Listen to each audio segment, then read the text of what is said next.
70명의 가족을 이끌고 애굽으로 이민을 간 야곱은 그들이 살았던 곳이 어딘가 하면 고센 땅이었습니다. 고센.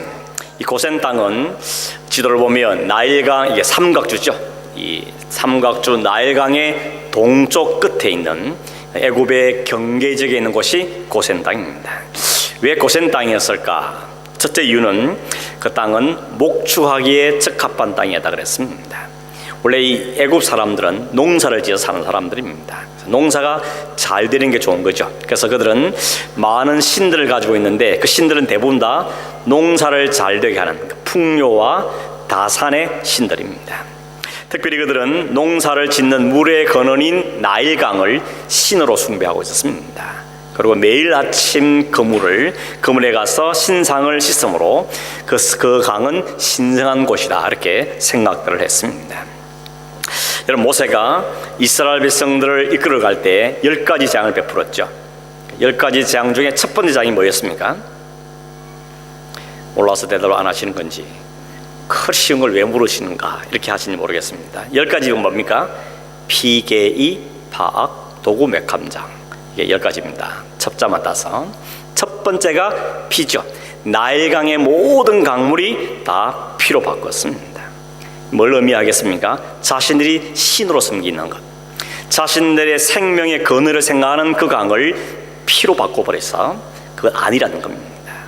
그게 너희들의 생명의 근원이 아니라는 것이죠. 그걸 하나님이 확실하게 드러낸 것이 강들이, 모든 물들이 피로 바꾸는 재앙이었던 것입니다. 두 번째는 뭐죠? 개구리. 개구리도 그들에게 다산 혹은 풍요를 상징하는 신으로 섬겼습니다. 그래서 이런 헤켓이라는 신이 있는데 그 신은 머리는 개구리 모양, 몸은 여자 몸 이렇게 되어 있습니다. 흉측하죠? 개구리 모양의 여자 몸인 것입니다. 그들은 그 개구리도 그들의 다산을 상징하는 신으로 섬겼었는데 하나님께서는 모세를 통하여서 온 지면에 개구리가 덮였죠.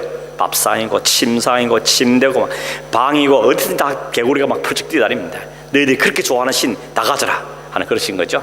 그리고는 그들에게 그 모든 개구리를 다 한 곳에 모아서 다 불태우지 않습니까? 온 애굽 천지에 그 개구리 타 죽는 냄새, 그 썩는 냄새가 온 애굽을 진동한 것입니다. 뭐겠습니까?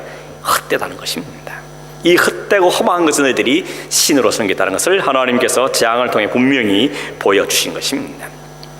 그뿐만 아닙니다. 이 등장하는 팔이나 모든 것 다 그들이 신으로 섬기고 있는 것들을 상징하고 있습니다. 다음에 출애굽기 말씀을 나눌 때 자세히 보겠지만 그들은 농사가 잘 되게 하는데 최대의 관심이 있고 어떻게 하면 우리가 풍요롭게 살 것인가, 많은 걸 누리며 살 것인가, 이 풍요와 다산의 신들을 섬기고 있던 곳이 이 애굽 땅이었습니다. 그러다 보니까 그들은 고센 땅에는 눈길조차 주지 않습니다. 왜냐하면 그 땅은 목축지로 합작한 땅이지 농사 짓는 땅은 아니었습니다.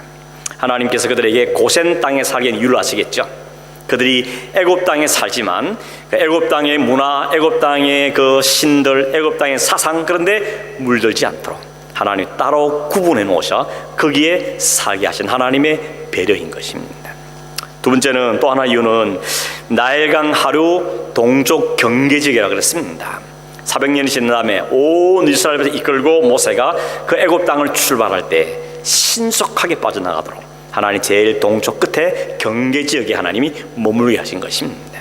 만약 여러분 그 끝이 아니고 중간점이시다든지 아니면 저 서쪽에 그들이 머물고 있다면 그 땅 벗어나가는데 시간이 굉장히 많이 걸렸겠죠. 우리가 이미 알지만 이 바로가 이스라엘 백성들을 나가라 해놓고는 그 다음날 바로 후회하죠. 저것들 다시 잡아다가 다시 노예로 부려먹어야 되겠다. 마음이 확 바뀐 바로가 온 군대를 이끌고 이스라엘을 추격하지 않습니까? 만약에 이 서쪽에 있었다면 그 땅 빠져나오기 전에 추격당해서 잡혔을 가능성이 많은 것입니다. 그래서 제일 끝에 동쪽 끝에다가 그 백성들 거기에 두었다는 것입니다. 역시 하나님의 배려죠. 하나님께서는 언제나 우리에게 이렇게 역사하신 분입니다. 우리가 생각지도 못한 그 섬세하신 손길과 섬세하신 배려로 하나님의 모든 일을 이끌어 가신다는 것입니다. 여러분 삶에 그런 경우 가끔씩 경험하지 않습니까? 어떻게 하나님이 이렇게 잘 아시고 이렇게 딱딱 맞게 해주실까? 참 하나님 기가 막히다 하는 그런 감탄을 할 때가 자주 있을 겁니다. 어느 것 하나 흐트러진 것이 없죠. 하나님의 모든 것을 앞장서 철저하게 완벽하게 이끌어 가신 하나님입니다. 그러면 그 하나님 앞에 여러분 까불면 안 됩니다. 하나님 앞에 까불면 혼나는 것입니다. 야곱은 애굽으로 이민 가서 고센 땅에서 살았는데 몇 년 살았다 그럽니까? 오늘 성경에 보니까 17년 살았다 그러죠. 야곱이 애굽 땅에 17년을 거주하였으니 그의 나이가 147세라. 130에 들어가서 147세 될 때까지 17년을 고센 땅에서 살았습니다. 이거 보면 제가 이런 또 흥미로운 일이 있나 하는 생각이 들었습니다. 왜냐하면 17년 살았대요. 그냥 여러분 왜 17년일까 하필이면 18년도 아니고 19년도 아니고 왜 17년일까? 야곱이 자기 사랑한 아들 요셉을 잃어버렸을 때 요셉의 나이가 몇 살이었다 그랬습니까? 17이었죠. 17년 동안 애지중지하며 눈에 넣어도 아프지 않을 만큼 사랑하고 관심을 가지고 그랬던 그 아들이 17년 산 이후에 그 형들의 미움 때문에 팔려갔죠. 아버지는 팔려간 줄 모르고 아들이 죽었다 생각했습니다. 얼마나 슬픔이 컸던지 차라리 내가 지옥에 던졌으면 좋겠다 이렇게 말할 만큼 그 고통은 심했던 것입니다. 그런데 그 죽었던 아들이 안 죽었습니다. 그것도 버젓이 애굽의 총리가 돼서 살아있던 것입니다. 그 아들과 함께 하나님은 17년을 다시 살게 하신 배를 해준 것이죠. 하나님께서 그 숱한 고난, 그 고통과 그 눈물을 하나님이 보상해 주시고 그에게 위로하신 것이라는 생각이 들면서 하나님은 일에 연을 맞춰도 이게 딱딱 맞추시구나 그런 생각이 들어진 것입니다. 애굽으로 간 야곱은 자기 인생을 가리켜서 두 가지로 표현했습니다. 하나는 내 인생 길이 나그네 길이었습니다. 내 인생은 나그네 길, 한 번도 제대로 정착된 삶인 것이 아니고 늘 이끌림을 받는 삶을 살았습니다. 그 고백을 했죠. 두 번째는 그 기간 동안 내가 험악하게 살았습니다 그랬습니다. 그 험악하게 살았단 말은 단순히 너무 고생 많이 했습니다. 나 정말 고생 많이 했습니다. 이민 와서 죽도록 살았습니다. 그 정도의 의미가 아닙니다. 그 말하는 의미는 뭡니까? 그가 왜 험악한 세로 살았다 그랬죠? 자기 자아를 못 깨뜨려서 그렇습니다. 계속 고집 부리니까 하나님께서 그 고집 꺾느라고 그를 고단한 인생 가운데 집어넣으시고 이끌어 가셨던 것입니다. 여러분, 하나님께서는 우리를 어떻게 이끌어가기를 원하면 야곱의 인생을 이스라엘의 인생으로 만들어가기를 원하시는 겁니다. 하나님이 목표하신 인생은 이스라엘의 인생입니다. 그런데 이 야곱이 자꾸만 자기 고집 부리면서 하나님께 대들고 반항하고 자기 생각과 말씀대로 살지 않는 삶을 살려고 고집 부리니까 하나님이 지시지 않습니다. 하나님 그 고집을 꺾으시는 것입니다. 그래서 그 삶이 험악하고 고단한 인생을 살아가게 되었다는 것입니다. 결국 하나님이 이기셨죠. 하나님이 그를 만들어내십니다. 다듬어내서 그의 인생을 이스라엘로 만들어내셨던 것입니다. 그러면 여러분, 하나님의 버팅기는 만큼 고통스러울 것이죠. 고난의 삶을 또 살게 되는 것입니다. 물론 그 고난의 과정도 하나님 결국은 성화시켜서 선으로 바꾸신 하나님이지만 그 흔적은 남게 되는 것이죠. 그래서 야곱은 고백하죠. 내 나그네 130년 인생이 참으로 고단한 인생이었습니다. 험악한 세로 살았습니다. 내가 고집 부리다가 꺾이고 또 꺾이고 이제서야 하나님의 쓴 사람 인생이 되었습니다 하는 고백을 하게 되는 것입니다. 여러분, 하나님 앞에 너무 고집 부리지 않으시길 바랍니다. 하나님 왜 내 마음 안 맞추시냐고 그러지 마시고 하나님의 뜻이 뭡니까? 내가 맞추겠습니다. 그런 태도를 언제나 가지시기를 간절히 바랍니다. 성경은 야곱이 고센 땅에서 17년을 어떻게 살았는지 구체적으로 말하지 않죠. 그러나 오늘 성경에 보면 어떻게 살았는지 말하지 않지만 27절 말씀 보면 그의 인생이 어떠했을 것이라는 짐작은 할 수 있습니다. 27절 보면 거기서 생업을 얻어 생육하고 번성하였더라. 생육하고 번성했다. 그 말은 뭐겠습니까? 그 70명이 들어가서 거기서 안전하게 살고 풍요롭게 살고 또 부를 누리며 그 자손이 대대손 많이 나와서 하나님이 말씀하신 대로 되었다는 것이죠. 이 생육하고 번성한다는 건 하나님이 아브라함, 이삭, 야곱에 계속했던 약속이었죠. 그럼 이 말씀은 그들이 그 땅에서 잘 살게 되었다, 편안하게 살게 되었다 하는 의미도 있지만 하나님이 약속하신 복이 그들에게 이루어졌다 하는 뜻도 그 안에 담겨 있는 것입니다. 여러분, 17년이면 짧은 세월이 아니지 않습니까? 오늘 호조 시험이 벌써 17년 넘으신 분도 많죠. 저도 생각해보니까 16년째입니다. 이제 그 정도 사니까 한국 한 번씩 가면 한국과 얘기가 벌써 정이 들기 시작하죠. 한국 가면 불편하시죠. 제일 불편한 중에 하나가 뭔가 하면 운전하는 겁니다. 이게 핸들이 왼쪽에 바뀌어가지고 또 도로도 오른쪽으로 가야 되잖아요. 제가 한국 가면 늘 하는 게 중얼중얼하는 게 뭔가 하면 오른쪽 그렇게 합니다. 아니면 그 깜빡 잊어버리면 왼쪽 도로 들어갔다가 이거 막 역주행하게 되는 위험을 받기 때문에 항상 정신 차리고 오른쪽 가야 된다. 오른쪽. 그러면서 운전을 하게 되는 것입니다. 불편한 것들이 많습니다. 여기 시드니도 이제 운전이 만만치 않지만 한국 서울 가서 운전을 해보셨습니까? 이거 지금 죽기 살기로 운전해야 되는죠. 얼마나 위험한지 모르는 것입니다. 우리 아이들은 다 합니다. 어릴 때 와가지고 여기서 프라이머리, 하이스쿨, 대학 다 다녔죠. 직장생활. 근데 이제 벌써 문화도 언어도 모든 게 다 여기가 더 편해져 버렸습니다. 한국에 산다는 것이 상상도 못하는 세월이 되고 만 것이죠. 그러나 여러분, 이 야곱 가족도 이제 그 문화에 17년 살면서 문화에 적응하고 그 땅에 적응하고 그 삶에 적응이 되어서 이제 많이 편안했습니다. 총리가 아들인데 그가 얼마나 배를 많이 받았겠습니까? 그런데 29절에 보니까 야곱이 죽을 날이 가까웠다라고 말하고 있습니다. 죽을 날이 가까웠다. 147세. 내가 이제 얼마 못 살겠구나 라는 생각이 들었다는 것입니다. 여러분, 영원한 것은 없죠. 결국 때가 되면 태어나기도 하고 죽기도 하는 것입니다. 전도 3장에 보면 솔로몬이 그 이야기하죠. 천하 범사의 천에 모든 게 때와 기한이 있다.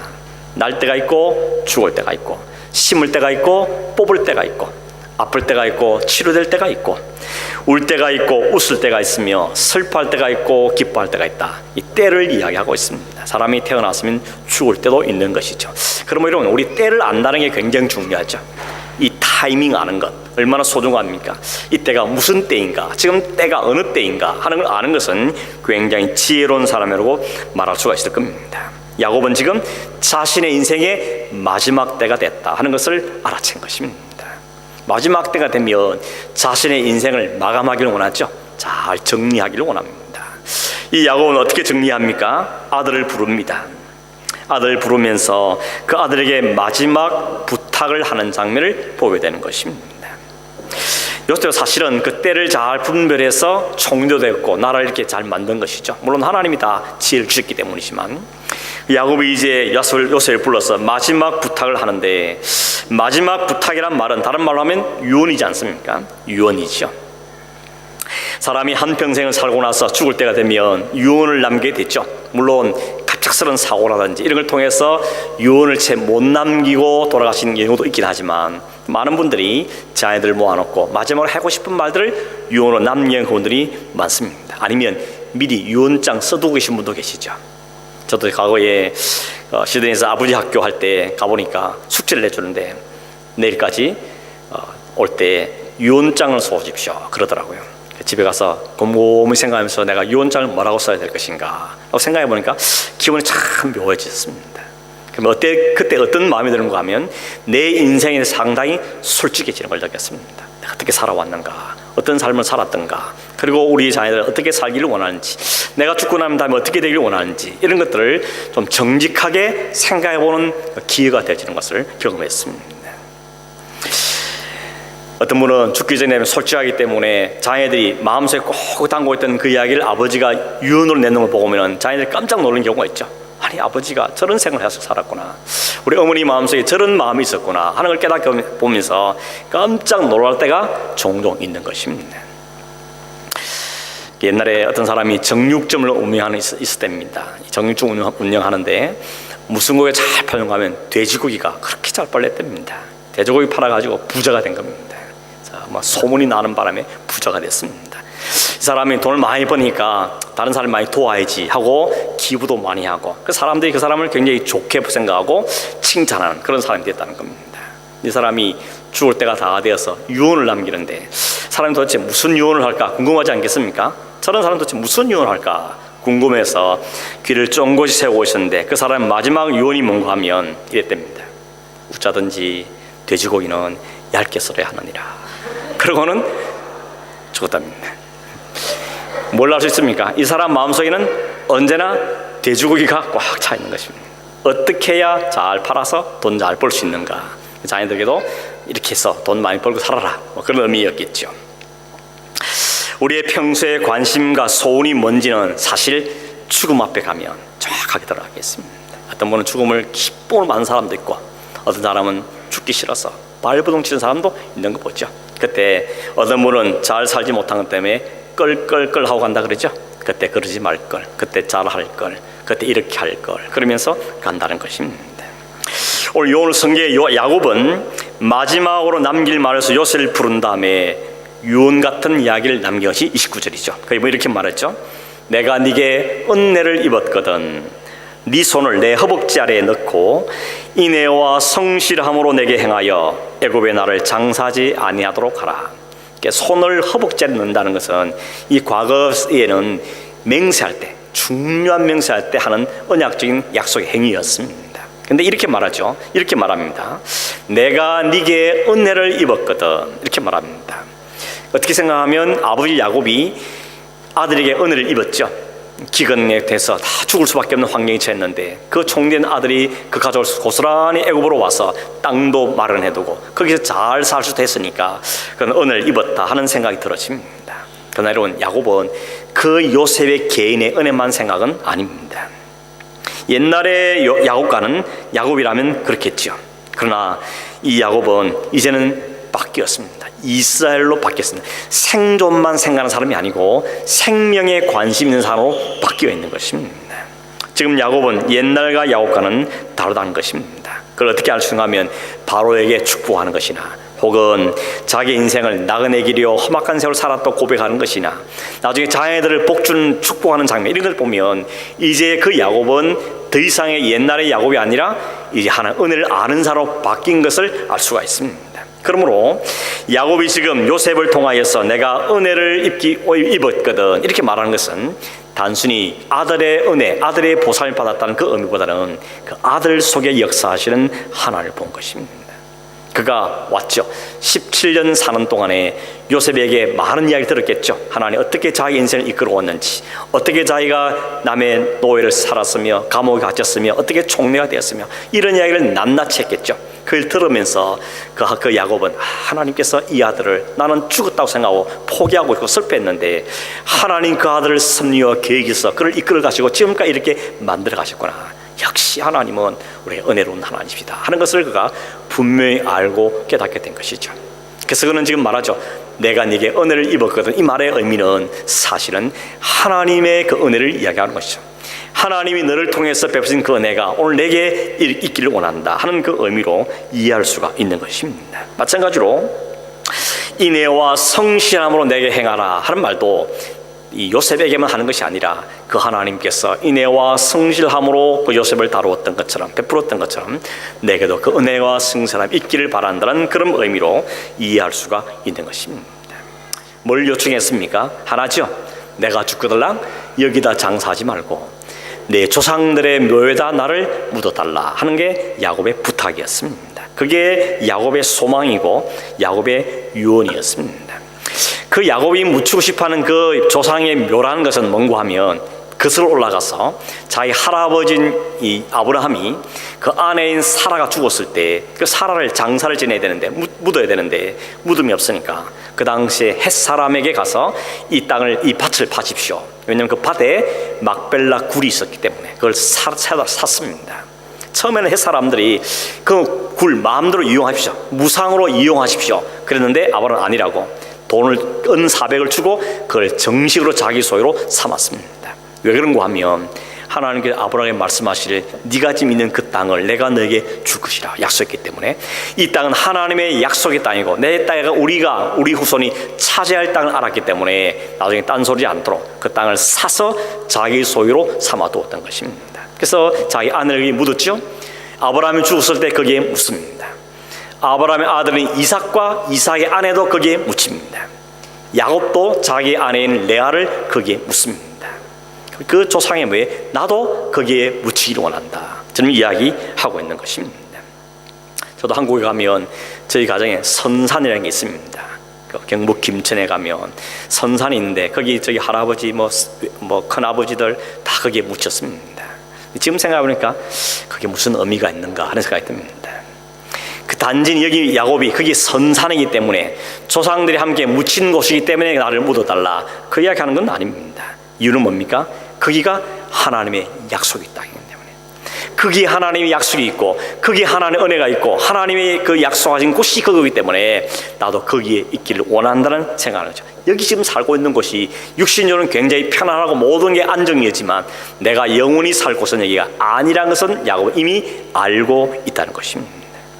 예전에 야곱이었다면 지금 너무 좋으니까 그 이기적이고 욕심 많고 그래서 이 야곱이었다면 여기 아주 번쩍번쩍 빛나는 무덤을 갖기를 원하는 그런 야곱이 되었을지도 모르겠습니다. 그런데 지금은 아닙니다. 그 풍요와 상관없이 그의 관심은 하나님의 언약이 있는 곳, 하나님의 은혜가 있는 곳, 하나님의 약속이 있는 곳에 나도 있기를 원한다 하는 소망이 야곱에게 있었던 것을 우리가 알 수가 있는 것입니다. 여러분 한번 가정해 보시면, 만약에 야곱이 애굽 땅에서 장사를 치르게 해달라, 여기 묘지를 세워라 라고 말했다면 요셉이 거절을 할 리가 없겠죠. 그리고 적어도 얼마나 멋진 무덤을 만들고 멋진 비석을 세워줬겠습니까? 이집트 그럼 우리가 제일 먼저 생각하는 게 피라미드이지 않습니까? 피라미드랑 다 무덤이죠. 그 세계 7대 불가사의, 그러면 첫 번째 꼽히는 게 바로 피라미드이죠. 보통 사람의 머리로는 도저히 이해할 수 없는 그 일들을 이집트가 해냈다는 것이죠. 그리고 사람을 미이라로 만들어서 수백 년 동안 썩지 않게 하는 기술을 가졌던 것이 이집트였던 것입니다. 그러므로 아마도 여러분 총리인 요셉의 아버지 야곱이 죽었으면 바로 왕까지는 아니라도 아마 최고의 대우를 해서 무덤을 만들고 그를 미이라로 만들고 아마 그랬을 가능성이 상당히 많습니다. 요셉의 인기나 요셉의 지위를 보면 충분히 가능한 일인 것이죠. 야곱도 그게 모를 리가 없었을 겁니다. 그럼에도 불구하고 나중에 이런 야곱이 진짜 죽었을 때 이 바로 왕이 의사들에게 명령해서 40일 동안 향을 넣어서 그를 잘 보관하도록 조치하는 걸 볼 수 있습니다. 야곱이 그걸 알았지만 야곱은 그 부탁하지 않습니다. 혹시 그렇게 할까봐 오히려 염려하는 마음에서 죽기 전에 그 아들 요셉에게 확답을 받는 것입니다. 내가 여기 죽으면 여기 묻지 마라. 내 뼈를 가져와서 내 조상의 뼈에 반드시 조상의 묘에다가 나를 묻어달라고 부탁하거든요. 그래도 두 번씩이나 확답을 받습니다. 맹세해라. 맹세까지 하면서 그것을 컨펌하는 것을 볼 수가 있는 것입니다. 왜 그랬겠습니까? 결국 그 땅이 내가 지금 살고 있는 땅이 진짜 땅이 아니라는 것이죠. 여기가 하나님의 약속이 있는 땅이 아니고 여기 하나님의 은혜가 있는 땅이 아니고 여기는 잠시 그쳐가는 나그네 땅이라는 것이었습니다. 거기는 하나님의 약속하신 땅이 있다는 건 알았던 것이죠. 할아버지 아브라함과 아버지 이삭의 하나님을 자신의 하나님을 분명하게 믿고 있었고 그 하나님의 약속이 바로 나에게 주신 약속이다 하는 것을 야곱이 분명히 붙잡고 있었던 것이죠. 지금 비록 아들 덕에 이 애굽 땅에 와서 잘 살고 뭐 하나 부족함 없이 편안하게 살고 있긴 하지만 그럼에도 불구하고 하나님의 약속은 여기가 아니라는 것입니다. 하나님의 약속은 저기라는 것입니다. 거기에 내가 가야 한다. 내가 거기 살기를 원한다. 거기 묵히기를 원한다는 것이 야곱의 소망이었다는 것입니다. 여러분 31절에 보면 야곱이 요셉에게 확답을 받은 다음에 뭐 했다 그럽니까? 이스라엘이 침상머리에서 하나님께 경배했다 이렇게 말합니다. 이 경배의 의미는 뭐겠습니까? 자기 147년간의 인생은 하나님께 감사의 경배죠. 그리고 내가 하나님께 소망 두고 하나님의 약속에 거하기를 바라고 하나님의 언약에 참여하기를 원하는데 이 아들이 그걸 약속해 주니 그것도 감사해서 하나님께 내가 이제 하나님께 갑니다 하는 마음으로 하나님의 감사와 경배를 감사의 경배를 드리는 것으로 이해할 수 있습니다. 그런데 히브리서 11장 21절에 보면 똑같은 이야기를 하면서 히브리서에서 뭐라고 말하는가 하면 야곱이 그 지팡이 머리에 의지하여 경배하였다 이렇게 말합니다. 오늘 이 창세기는 침상머리에 이렇게 말하는데 히브리서에는 지팡이 머리에 의지하여 이렇게 말합니다. 성경이 오류가 없다는 것을 믿기 싫어하는 사람들은 이런 걸 꼭 집어서 말해요. 그거 봐라, 이 성경에 오류가 있잖아. 창세기는 침상이랬는데 히브리서에는 지팡이라고. 이 성경에 오류가 있는데 무슨 오류가 없다 그러냐 라고 말합니다. 그렇지 않죠. 이 말을 어떻게 이해하면 좋겠습니까? 침상에 앉았어 그 지팡이를 의지하여 그 아들에게 하나님께 경배했다고 이해하면 별 문제가 없는 것인데 이런 것 가지고 시비를 거는 인간들이 있는 것입니다. 이 지팡이가 언제 생긴 지팡이입니까? 창세기 32장에 보면 야곱이 외삼촌 집을 떠나서 이제 자기 고향으로 돌아갔죠. 돌아가는데 형님을 만나야 되는데 늘 마음에 이게 걸리는 겁니다. 아직도 형님이 화가 나 있어. 자기 속인 것 때문에 화가 나 있으면 어떡하나. 노심초사 염려가 많이 됐습니다. 그래서 어떻게 합니까? 그날 밤에, 마지막 날 밤에 모든 가축과 재산과 종들과 가족들 다 강 건너로 보낸 다음에 자기 혼자 강을 건너지 않고 홀로 들판에서 고독하게 있습니다. 그때 하나님의 사자가 오죠. 하나님 사람이 와서 그에게 씨름을 했다 그럽니다. 그 씨름의 내용이 구체적으로 뭐 삿발을 잡고 한 씨름인지는 모르겠지만 아무튼 씨름을 하는데 이 야곱이 그때까지 야곱입니다. 야곱의 기질을 부리지 못합니다. 그래서 지는 건 죽는 것을 싫어하는 야곱이었기 때문에 그 하나님 사자도 이기보겠다고 새벽 날 샐 때까지 붙잡고 놓치지 않습니다. 그때 하나님 사자가 어떻게 했습니까? 그 허벅지를 쳐버렸습니다. 그 이후로 야곱은 제대로 서지도 못하고 지팡이를 짚지 않으면 한 발도 옮길 수 없는 그런 신세로 나머지 인생을 살아가게 되는 그 지팡이를 말하는 것입니다. 그 지팡이 뭘 의미합니까? 자기 인생을 이제는 자기 사기 욕심과 이기심과 자아 똘똘무적인 인생이 이제 완전히 꺾이고 이제 하나님의 은혜와 하나님의 사랑을 붙잡고만 살 수밖에 없는 것을 드러내는 상징적인 표현이 바로 그 지팡이인 것입니다. 마치 모세가 그 지팡이를 두고 요단강을 홍해를 내렸을 때 홍해가 갈라졌는데 그 지팡이가 권능이 있는 것이 아니고 그 지팡이는 하나님과 함께 하시고 인도하심의 상징이었던 것처럼 야곱의 인생에도 이제 이 지팡이는 이제는 더 이상 내가 내 인생 이끌어가고 내 실력으로 사는 것이 아니고 하나님이 나를 보호하고 이끌어가신다는 것을 드러내는 하나의 상징이 바로 이 지팡이였던 것입니다. 그래서 그는 그 지팡이에 의지하여, 이 말은 그 지팡이 이름을 힘이 다 있단 말이 아니라 하나님을 의지하여 하나님께 자기의 인생을 고백하면서 하나님께 경배와 찬송을 드렸다고 이야기하고 있는 것입니다. 이것이 마지막 믿음의 사람이 보여주는 모습인 것이죠. 자기 인생에 하나님의 인도하심을 감사하고 하나님의 인도하심을 고백하며 그 하나님께 경배하고 그리고 내 인생을 하나님께 온전히 맡겨드립니다. 이게 성도의 마지막 모습이야 하는 것입니다. 그런 점에서 오늘 여러분은 마지막에 대한 준비를 하고 사시냐 하는 것입니다. 아무 생각 없이 오늘 현실에만 꺾어와여 생존을 위해서 발버둥치는 삶을 살지는 않습니까? 오늘 중요하죠. 생존도 중요하고 필요한 부분입니다. 그러나 거기까지만 가면 곤란한 것입니다. 이 생존을 넘어서 우리에게 생명이 있고 오늘 넘어서 내일이 있고 이 세상을 넘어서 하나님의 나라에 있다는 사실을 잊지 못하고 살면 그건 허무한 삶이 될 수가 있다는 것입니다. 이번 주에 여러분 규태하면서 보았죠. 마태복음 25장에 마지막 때에 대한 비유가 계속 나왔습니다. 그때는 아무도 알지 못한다. 도적같이 임하게 될지도 그날이 언제 올지 모른다. 그러니 어떻게 하라 했습니까? 깨어서 준비하라 그랬습니다.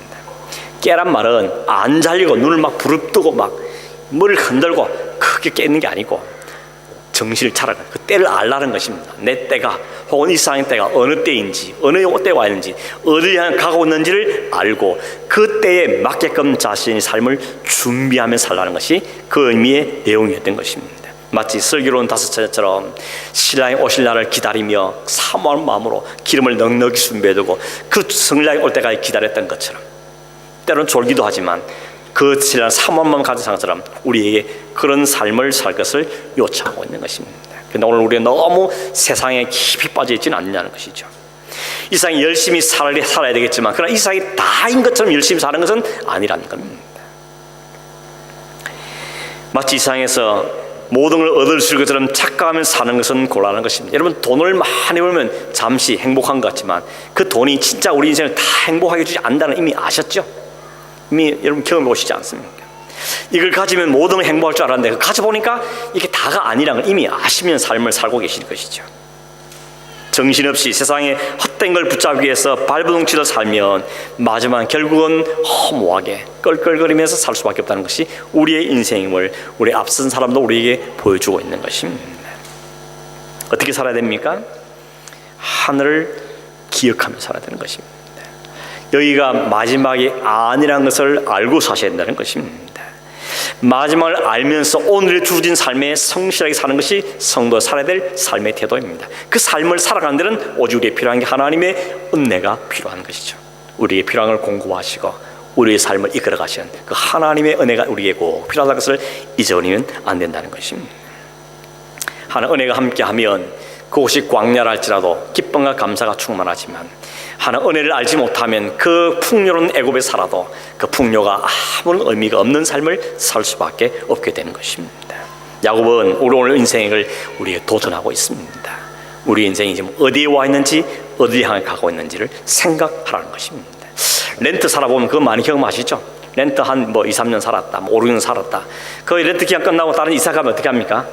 미련 없이 가죠. 빠이빠이. 정 들었지만 내 집 아니니까 그냥 빠이빠이 하고 가는 것입니다. 하도 이사를 많이 다니니까 어떤 분은 이사하는 게 지겨워서 집을 사기도 하죠.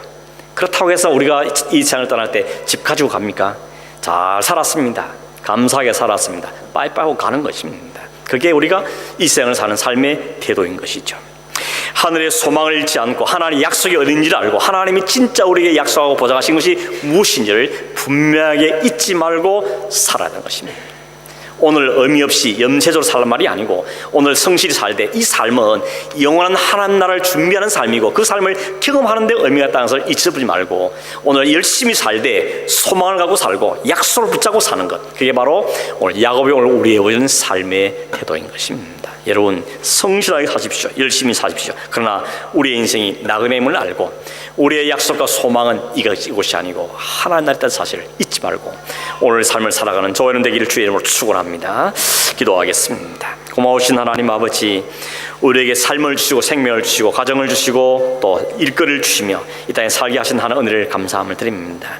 이 모든 것이 전부는 아니고 끝은 아니고 이런 것을 통하여서 우리는 더 하나님을 사모하며 우리의 부족함과 풍성한 모든 경우에도 하늘의 소망도 하나님의 약속의 크기 있음을 기억하며 사는 우리의 삶이 되도록 도와주셔서 어디 있든지 하나님의 평강을 누리며 살게 하시고 하나님의 감사하며 살게 하시고 주님의 날을 기대하며 기다리며 준비해가는 삶을 사는 저희 될 수 있도록 인도하여 주시옵소서. 그러하신 예수님의 이름으로 기도하옵나이다. 아멘.